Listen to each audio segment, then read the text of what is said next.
Sungguhnya setiap maksiat itu adalah warisan dari umat-umat yang Allah binasakan.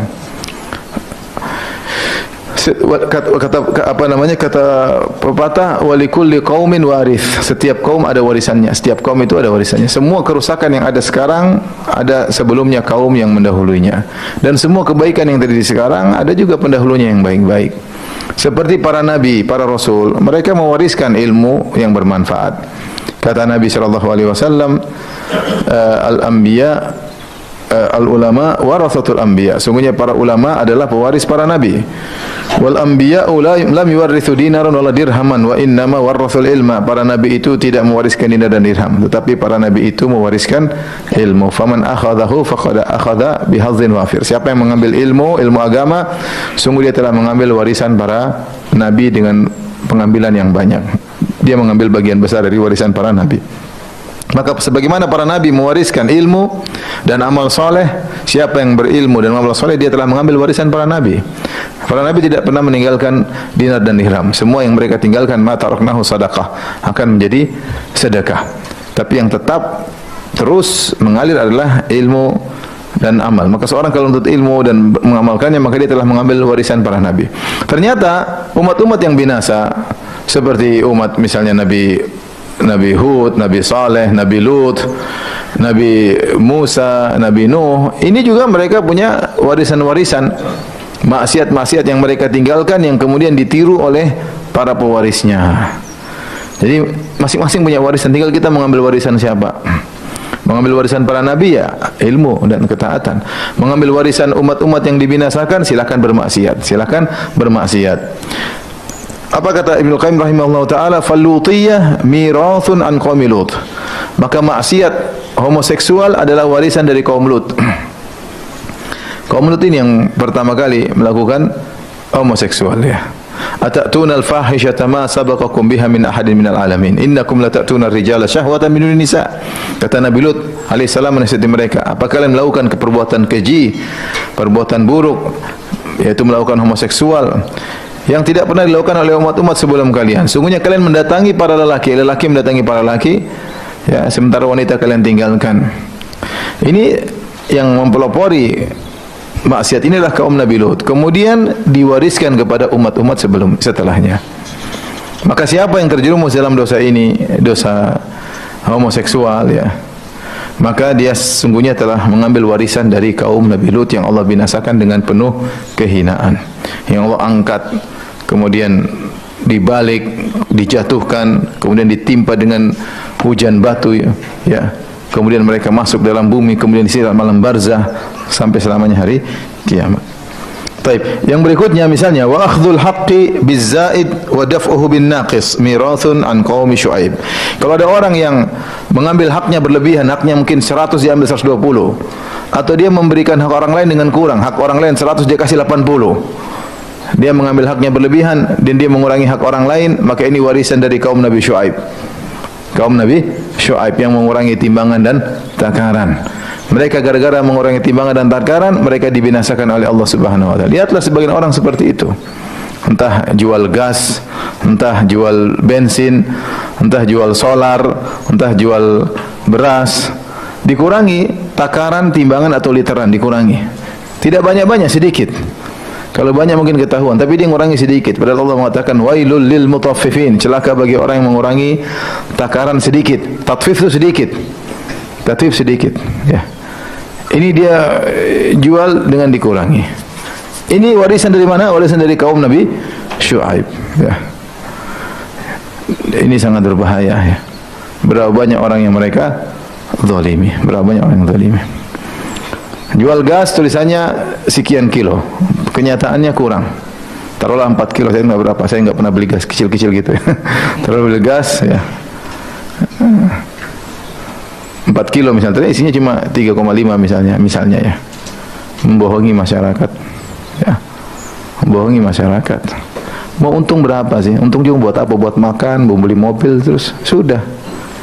Mau untung banyak juga enggak bisa diapa-apain uang tersebut, mau diapain? Kita ini kalau punya uang banyak, terlalu punya uang, beli rumah, beli ini, beli tanah, terus ini mau ngapain? Mau tanah banyak, emang mau jalan-jalan terus ke tanah-tanah itu kan? Enggak juga. Mau rumah banyak yang dipakai cuma satu, ke sana cuma satu. Mobil 10 yang pakai 10 langsung enggak kan enggak. Dipakai satu, yang 9 dipakai sama supir. Seperti itu. Tapi orang udah kalau sudah tenggelam dengan dunia susah. Makanya Syuaib mengatakan kepada kaumnya, baqiyatullahi khairul lakum. Sungguhnya yang kalian miliki sudah baik, sudah cukup sebenarnya, sudah berkah. Justru orang-orang yang tamak seperti ini biasanya bukan orang miskin, bukan orang miskin. Orang miskin mungkin uzur lah, dia bohong supaya bisa makan. Ini bukan, dia udah kekenyangan sebenarnya. Tapi dia bohong ngurangi takaran, bukan orang miskin, sudah berlebihan. Tapi tadi sudah dapat warisan, mau diapain? Warisannya kaum Nabi Syuaib. Dapat warisan bohongin orang, warisan ngurangi takaran, warisan ngurangi timbangan. Kemudian wal ulu fil ardi bil fasadi mirathun an qaumi fir'aun. Yang berikutnya di antara warisan umat-umat yang dibinasakan adalah sombong di atas muka bumi dan melakukan kerusakan. Inilah warisan dari kaum Fir'aun. Fir'aun sombong, ya. Ala fil ardi, sombong di atas muka bumi. Kemudian menyiksa sebagian suku, sebagian manusia dia siksa, sombong, angkuh, mentang-mentang karena memiliki kekuasaan, karena memiliki kehebatan, maka dia pun menyiksa orang-orang yang susah semena-mena. Entah karena dia memiliki harta yang banyak semena-mena kepada yang susah, entah karena dia memiliki jabatan seperti Fir'aun yang tinggi maka dia semena-mena kepada orang di bawah, entah karena dia jumlahnya banyak dia arogan kepada yang jumlah sedikit.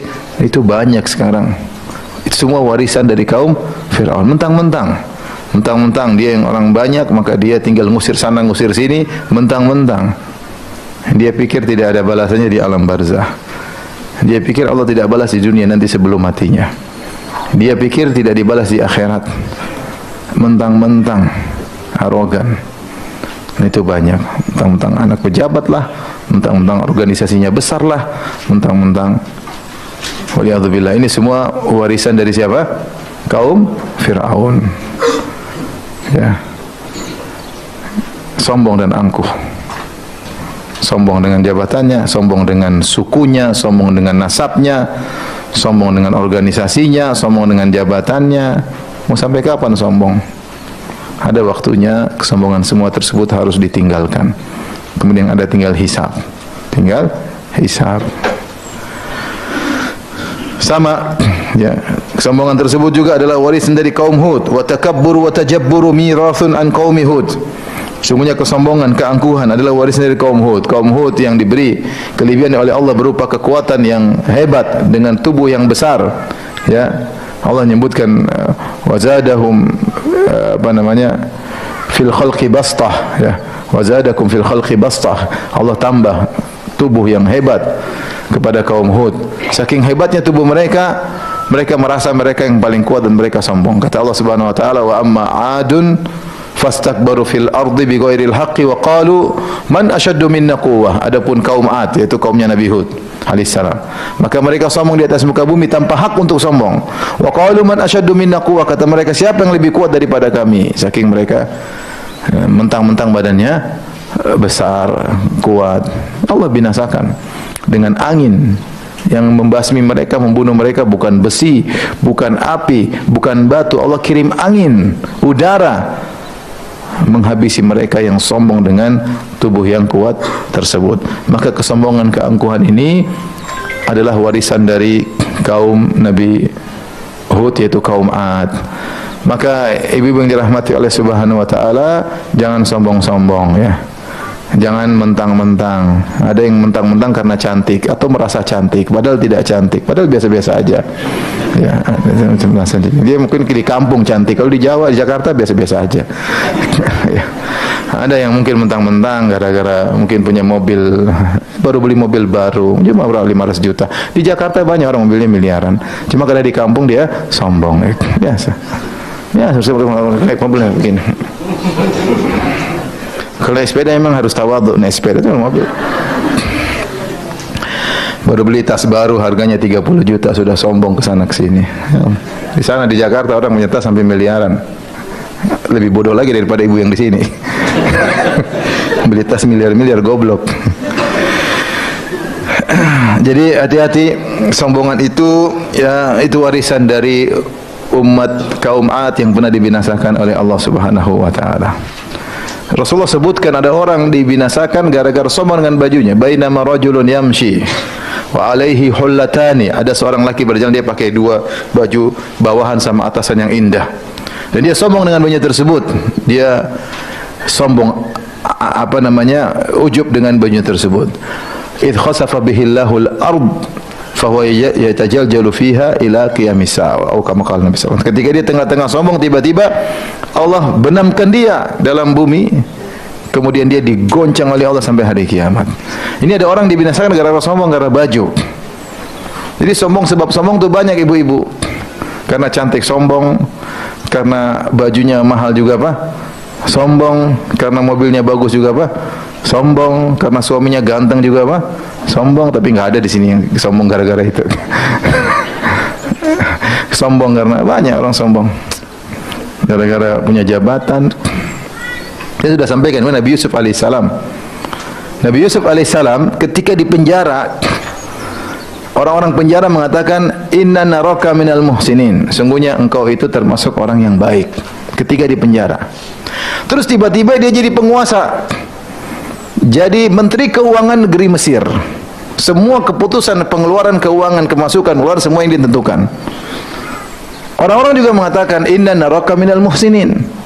Setelah dia jadi penguasa pun dia dikenal sebagai orang yang sangat baik kepada orang lain. Lihat, dari susah jadi kaya tidak berubah sifatnya, perangai. Dan itu perkara yang menakjubkan bagi Nabi Yusuf alaihissalam. Kita orang-orang di sini atau di dunia ini kalau baru kaya sombong. OKB, orang kaya baru, atau OBK ya, orang baru kaya. Udik. Baru jadi pejabat udik. Baru tahu-tahu dapat warisan punya uang banyak udik. Berubah sikapnya, teman-teman mulai dilupakan, melihat dengan sinis. Semua itu warisannya kaum 'Ad. Sombong. Tapi ibu-ibu di sini insya Allah nggak sombong, karena tidak ada yang mau disombongkan. Taib fal'asi, maka kesimpulannya kata Ibnu Qayyim rahimahullahu taala, fal'asi labisun thiyaba ba'dhi hadhihi al-umam wa hum a'da'ullah, maka pelaku maksiat telah memakai baju dari pakaian umat-umat, sebagian umat-umat yang dibinasakan, dan mereka adalah musuh-musuh Allah. Maka berbahagialah seorang yang mendapatkan warisan para nabi. Meskipun orang bangga dengan harta dan kekayaan dan popularitas, dia bahagia bisa mendapatkan warisan para nabi, itu ilmu yang dia pelajari dengan penuh kesabaran. Ya, sedikit demi sedikit dia berusaha memahami, dia berusaha mengamalkan, maka dia telah mendapatkan kebahagiaan yang besar. Kata Nabi SAW, qad akhadha bi hadzin wafir, dia telah mengambil bagian besar dari warisan para nabi. Dan cukup merupakan kehinaan ketika seorang melakukan maksiat yang itu merupakan warisan dari umat-umat terdahulu yang dibinasakan oleh Allah Subhanahu wa taala.